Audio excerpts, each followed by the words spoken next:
Okay, fifth grade, we are on lesson 14. We are subtracting mixed numbers. Let's dive in. Okay, using all our strategies and all our steps now. So I'm looking at this.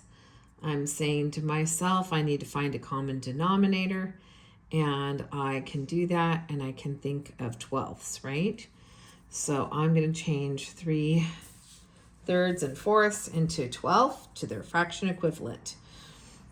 Remember, I usually call this the flip-flop method. If that doesn't make sense to you, hopefully at least you know what to do. It's basically taking these denominators. So I'm using this denominator, flipping it over here, using it with this fraction. Because of doing that, I'm going to get fraction equivalents. Put my subtraction sign. And over here, I'm going to write this fraction, 6 3/4. And on this side, flopping this over here, I'm going to multiply this side by 3. If I do that, I'm going to end up with the same denominator. So I come down here and I end up with, actually I'm going to continue over here so I have enough space. I end up with 15 and 8/12 and minus 6 and 9/12. Okay, so I'm looking at that and I'm thinking to myself, okay, can I, if I'm doing subtraction, can I do that? Can I do 8 minus 9? I need to regroup. I do not have enough. So I'm going to come over here to my 15.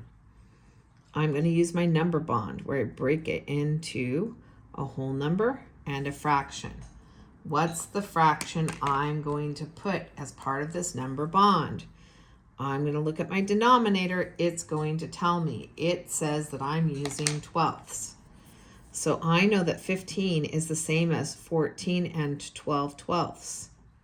Okay, but I'm not done. I can't just leave this. I can't just use this and do my problem and ignore this fraction.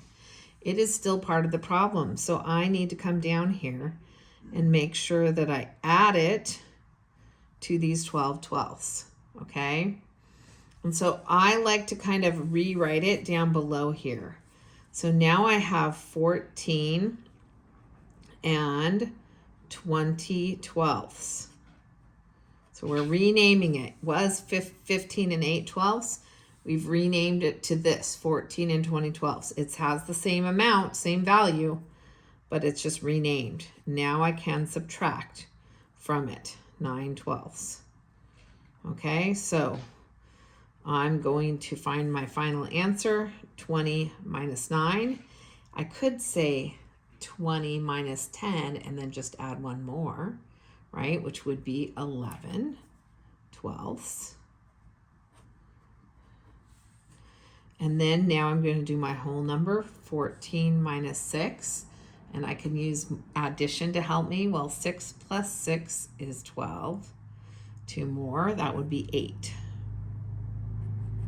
Okay, so our final answer is 8 and 11/12. Okay, looking at our next one. I have 18 and a half and 4 3/5. So I can't change halves to fifths. So I'm going to have to kind of use my flip-flop method. So I have 18 and a half. And then I like to just like leave some space and then write my fractions first so I don't get confused. 4 3/5. And then I write my symbols. You can do it as long as you have an organized way to do it. You can do it your own way. You still have to show your work. Okay, I'm using my 5 with this side. I'm using the 2 with this side. Okay, and let's go over here to show what this finally will become. So I have 18, don't forget your whole number, 5/10 minus 4 and 6/10. So they're really gonna challenge us and make sure that we're doing our borrowing or regrouping correctly. Okay, so I cannot subtract 6 from 5. I just don't have enough of those fractional pieces. So we're going to rename it using our number bond. Our 18 becomes 17, and our denominator is 10. So we have 10 tenths. So this still equals 18. But don't make that fraction cry. Don't forget about him. I have to bring this little guy down here and add that to my 10 tenths.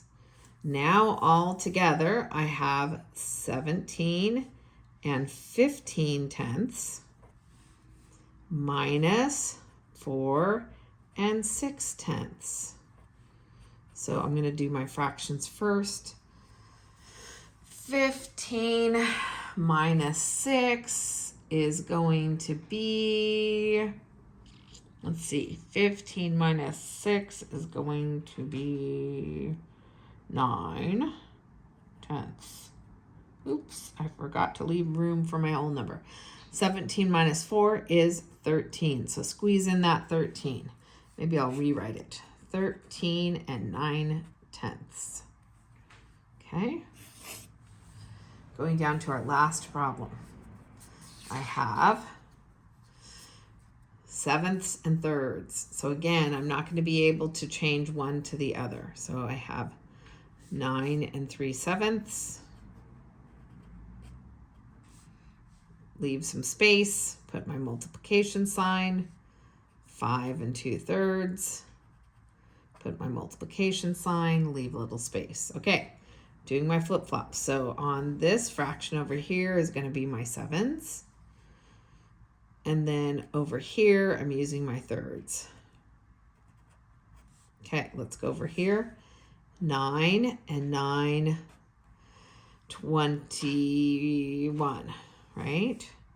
Minus 5 and 14, 21. So they're really going to challenge us. We've got this, though. All right, let's do our regrouping. So I cannot subtract 14 from 9. So I need to take my 9 and use my number bond. I'm going to put 8 over here. My denominator is telling me to use 21. So this still means 1 plus 8. It still means 9, but we have just regrouped it. Okay, I can't forget about this fraction. I need to bring it down and add it. Okay, so now altogether I have 8, and then 21 plus 9 is going to be 30 over 21. Okay, now I'm going to subtract 5 and 14, 21. Okay, so I'm thinking I can go over here and I could do my 30 minus 14. I can do that, but I could also kind of use some logic here because 15 plus 15 is 30, right? So 16 plus 14 has to be 30. So I have 16 on the top. Oh, I did it again. I didn't leave space. 16 over 21 is my fraction, and then 8 minus 5 is 3. So my final answer is 3 and 16/21.